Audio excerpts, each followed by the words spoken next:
Tere jälle Karl Karlsson garaaži vaatama. Tänase video plaan on siis selline, et tahaks Audile mootori peale saada. Võib-olla teeme ka esimese käivituse, lubadusi ei hakka andma, aga sellega on hetkel tegelikult ka väike probleem, et hetkel veel ei ole mootorit. Mootor on hetkel veel Kristjani juures oma iga-aastases hoolduses, aga seniks kuni mootorit ei ole, saame tegeleda veel viimaste elektriasjadega. Viimase video siis lõpetasime sellega, et turbolaamik oli saanud peale, käike sai valida ning vahepeal siis korrastasin natukene siin juhtmestikku. Et kui te mäletate, siis siin oli üks suur segadus ja nüüd on natukene seis parem. Et vanad head nipukad ja pehme teip tuli appi ning panin siis turbolaamiku makseku külge vahele kergesuguse pehmenduse ning see oli ka tegelikult ainukene koht, kuhu seda võimalik panna oli. Ma loodan, et siis see pardakas, mis mul siin on, oli varem seega külge läheb, seda ma ei tea, see natuke segased lood sellega veel. Ja samamoodi keskelt võtsin korra uuesti lahti, nagu ma ütlesin, et kuna ma siis töö käigus kogemata lõhkasin ära selle käsipidurianduri, aga õnneks selle leidsin Facebooki abil juba uue, paneme selle paika. Ning lisaks tegin siis sellise triki, kuna turbolaamikul on siis 8 erinevat sõidurežiimi, mida sa saad valida, et alates mingisugusest täiesti träägist ja linnasõidust, siis tahtsin ka füüsilist programmilülitit. Et sellega on tegelikult 2 võimalust, et kas ma siis hakkan juhtima seda üle känni, ehk siis üle makseku, et teen oma tahvli peale mingisuguse lüliti, või siis teen füüsilise lüliti ja siis lülitit vajutades vahetab programmi. Ja mõtlesin sellise triki, et kasutan selle olemasoleva diffri lüliti ära programmi lülitiks ja hetkel, kui me siis vajutame diffri nuppu, siit seda nuppu, siis on näha, et programm turbolaamikus vahetub. Tegu väga lihtsa lülitiga.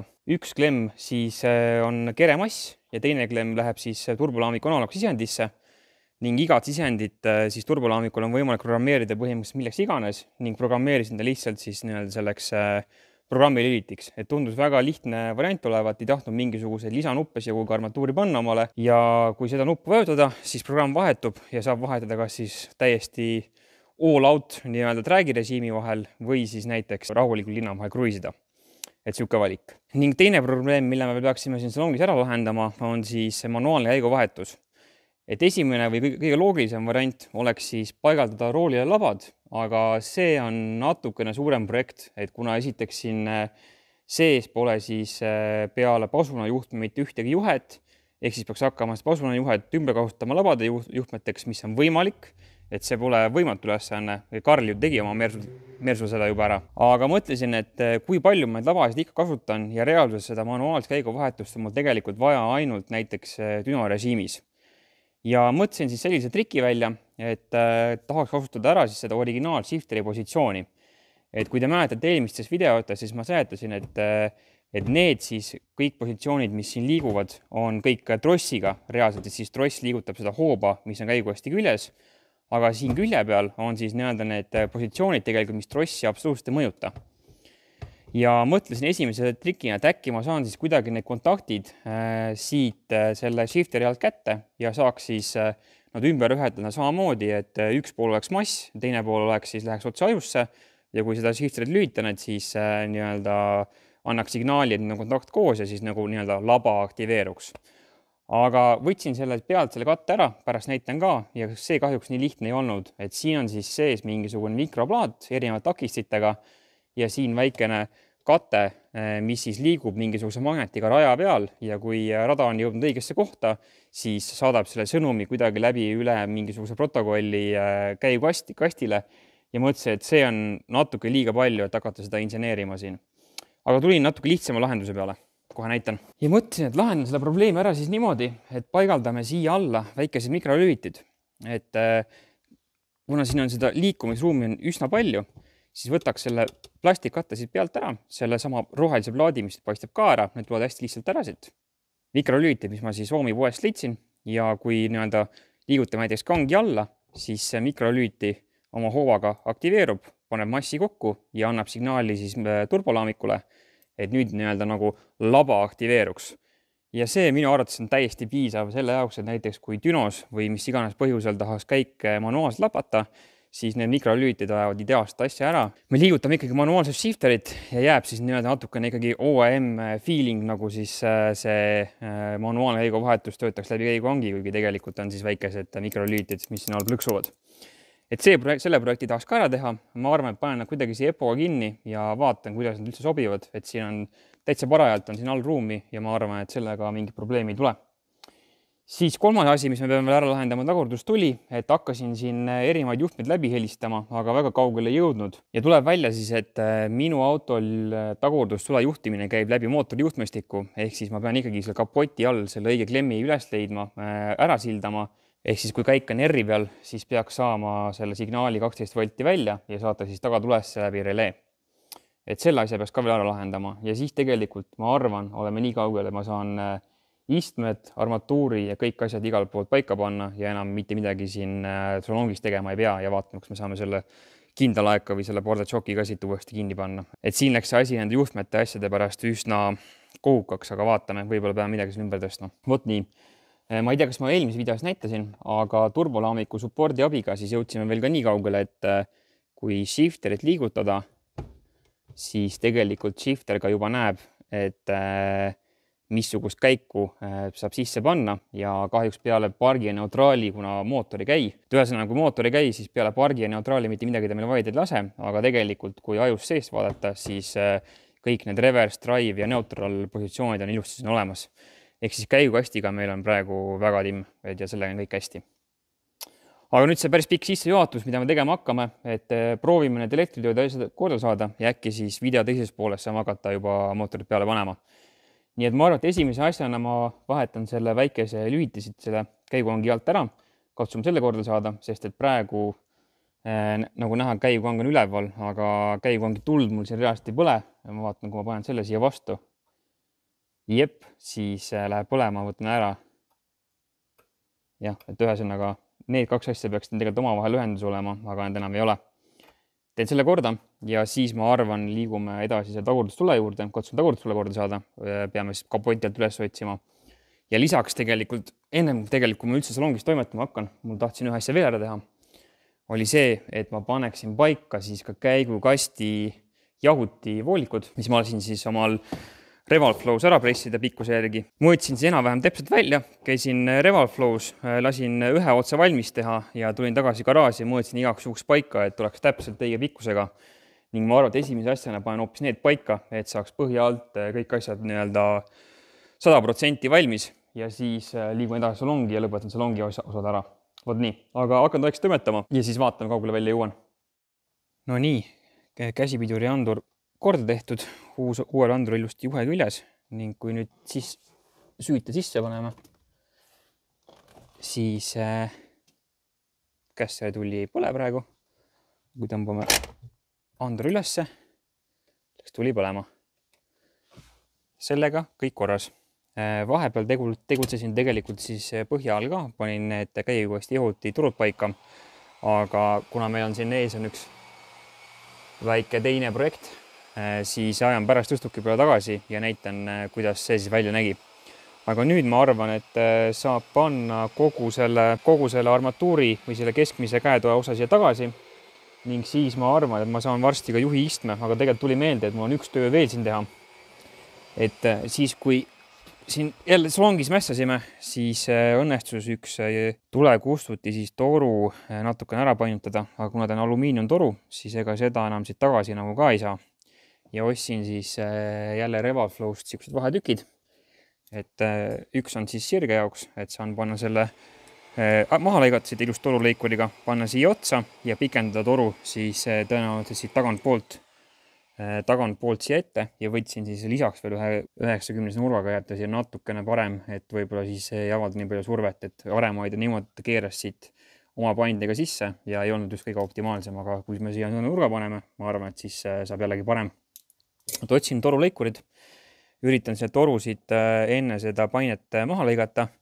Leidsin veel sahtlist seesama toru, millega ma siis selle kustutussüsteemi siia alguses paigaldasin ning ennem kui ma istme sisse teen sellega korda. Ning siis siit tooli alt, ma arvan, et on enam-vähem kõik korras. Saan selle tagumise pingi siis sisse tõsta, kaasseitistme ka sisse panna ning siis on mul natuke lihtsam toimetada nende tagurdustule ja nende labade süsteemiga siin.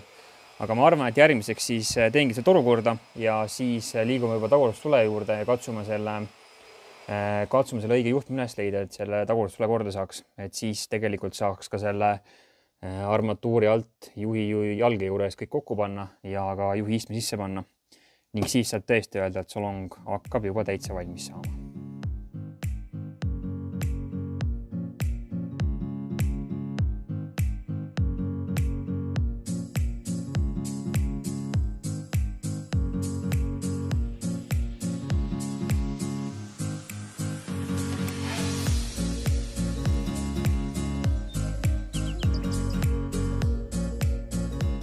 Jätkan siin vaikselt mässamist siis tagurdustulega ning leidsin üles õige pistiku, mis mul huvi kumbel oli isegi valesti märgitud peale. Et millegi pärast, kui ma kunagi juhtmestikku tegin, siis ma arvasin, et see on hoopis kiirusandur. Ei tea, miks ma seda arvasin. Aga siis leidsin üles siit ühe klemmi ja ühendasin siia ühe siis testerjuhtme. Ning kui lähme tagasi siia pagassi poole, võtsin mõlema poole siis tuled tagurdustule pirni välja igaks juhuks, et ta mulle siin kuskil mingit kahtlast massi ühendust ei annaks. Ning kui me võtame nüüd ühe testiklemmi, siis see juhe, mis mul sealt eest tuleb, jookseb siia ühe testeri siis ühe juhtme külge. Ning kui me paneme nüüd siia selle siis tagurdustule, kus siis läheb tagurdustule pirn, paneme plussi poole peale, siis on meil täitsa piiks olemas siin. Ehk siis teen praegu niimoodi, et sain teada, et juhitakse siis 12 volti, ehk siis pistik, mis mul seal kapoti all on, ühendab tegelikult käigusti anduri külge ning kui tagurpidi käik sisse läheb, siis ta ühendab 2 klemmi omavahel kokku ja tuleb 12 volti tagurdusele peale. Minu plaan praegu on see, et siis kapoti all lõikan selle pistiku maha, ühendan mõlemad juhtmed kokku, ehk siis peaks olema olukord, kus meil on kogu aeg 12 volti peal ja tagurdus tuleb põlema. Ning siis on salongis juhi jalge juures paigaldada relee, mida siis hakkab juhtima turbolaamik. Turbolaamik annab siis samuti 12 volti välja ning relee läheb kokku, siis kui tagurpidi käigu signaal aktiveerub ja shifter on R-positsioonis. Ehk siis see on jah, selle auto eripära, et tagurduskäigu tuli käib läbi mootorjuhtmestiku ja sildame siis mootorjuhtmestikus ära. Ja siis saame vajalikud ühendused ära teha hoopis seal juhi jalge all, et ei pea kuskil mujal mingisugust uut juhet umbama hakkama ega mingi muu asjaga mässama. Nii et teen selle ära, keeran juhtmed kokku ning siis lähme toimetame salongis edasi.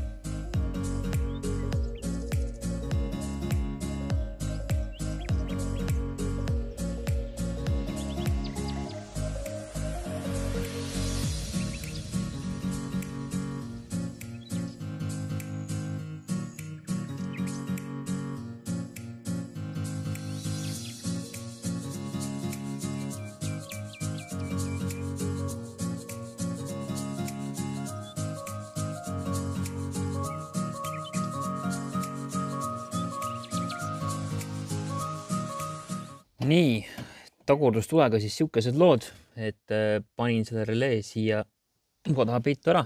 Trükkisin välja isegi suurelt, et reverse light, siis aastatagune mina mäletab, millega tegu on. Ning nüüd, kui paneme tagurdust käigu sisse, relee klõpsus ja lähme vaatame taha, siis tagurdustuled põlevad. Ja nüüd, kui paneme parki, Sander, pane korra pargi peal tagasi. Kustuvad ära. Kõik töötab plaanipäraselt. Ideaalne. Jälle üks probleem nimekirjast lahendatud. Ning nüüd ma arvan, saame hakata salongi korralikult sisse panema ja lükkame uuesti auto ette tõstuki peale ning tegeleme edasi siis nende nii-öelda laba emuleerijate või siis nende manuaalse käiguvahetuse väikeste nende mikrolüütitega. No toimetame edasi sinna mikrolüütitega ja avastasime, et tegelikult siin siis selle nii-öelda allalüütile saab täitsa paraja koha nagu nii-öelda olemasolevast raamist juba paika panna. Natukene ma arvan, et ikkagi läheb siia lüütit alla, aga põhimõtteliselt kui nüüd kangi selles, praegu on ta nüüd drive'i asendis, kui paneme siia, ma ei tea, nimetatakse tiptrooniku asendiks või, kuidagi niimoodi nimetatakse seda ja alla tõmbame, siis on näha, et see nii-öelda lüliti või see mikrolüüt ilusti aktiveerub ja paneb kontaktid kokku, et täpselt see, mida meil vaja oli. Ja pärast vist saime veel niimoodi, et saime selle valge mingisuguse raami, mis meil oli, saab veel siia peale panna ilusti, ilma probleemideta. Või see must raam oli meil isegi siin olemas. See valge raam oli meil siin, on ju, ja see veel istus siia täitsa viisakalt peale, et ta jääb siia vahele kinni. Põmm. Hetkel juba tundub, et see kuhugi ei liigu isegi. Et juhtmete jaoks vist peame väike selgu tegema kuhugi, kus iganes juhe sisse tuleb. Aga sellega, mis siin eespool on sellega natukene keerulisem lugu, et seal on ikkagi vaja siis mingi pesada tekitada, aga ei tundu ka nagu mingi üleliia keeruline olevat, et see, kui me siin seda valget hakkame väikselt saagima, et siis selle, ma arvan, saame kuidagi, kus mul see kadus? Ma võin selle sama võtta vist, vahet ei ole.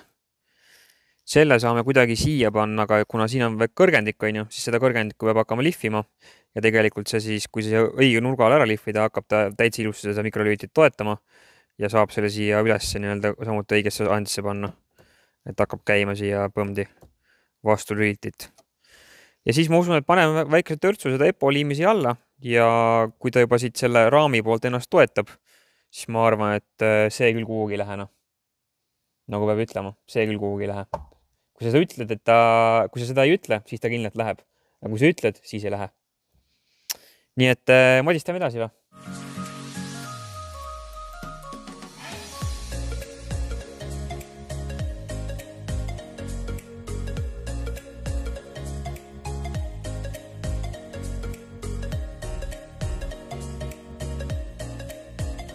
Vahepeal jälle paar päeva mööda läinud ja eelmises klipis siis lõpetasime nende mikrolüütidega, mis me siia kotti alla paigaldasime.